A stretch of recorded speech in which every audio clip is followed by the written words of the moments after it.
l'échec de Sanofi, c'est l'échec de la Macronie. Qu'a fait Sanofi depuis 10 ans? Ses dirigeants ont licencié la moitié de leurs chercheurs.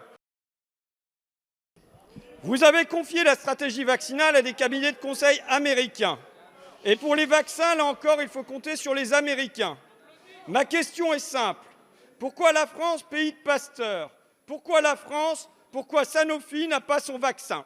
Je confesse, monsieur le député, d'avoir mobilisé avec Agnès Pannier-Runacher, avec Clément Beaune, sous l'égide du Premier ministre, l'ensemble des laboratoires pharmaceutiques qui, en France, sont capables de s'adapter pour produire rapidement des vaccins qu'ils n'ont pas eux-mêmes développés. J'espère, monsieur le député, que vous saurez vous en souvenir avant votre prochaine intervention, où vous pointerez du doigt les laboratoires, et notamment Sanofi, comme vous le faites à longueur d'intervention dans cet hémicycle.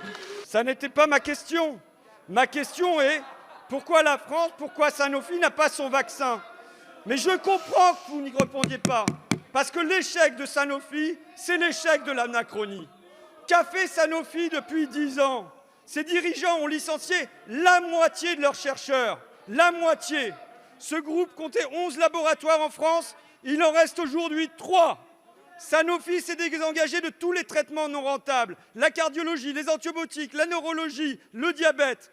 Est-ce parce que la firme se porte mal? Au contraire. Mais tous les profits vont aux actionnaires.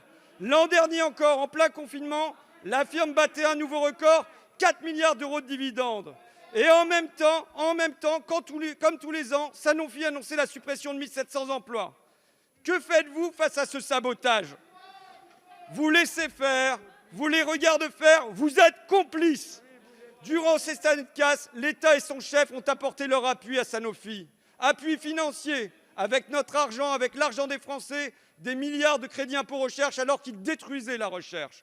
Un soutien moral, politique, Emmanuel Macron qui ouvre ses salons à l'Élysée à Sanofi. Ici même, dans cet hémicycle, le Premier ministre qui nous déclare « On ne doit pas critiquer Sanofi ». Serge Weinberg, le président de Sanofi, organisateur de cette casse, est fait commandeur de la Légion d'honneur.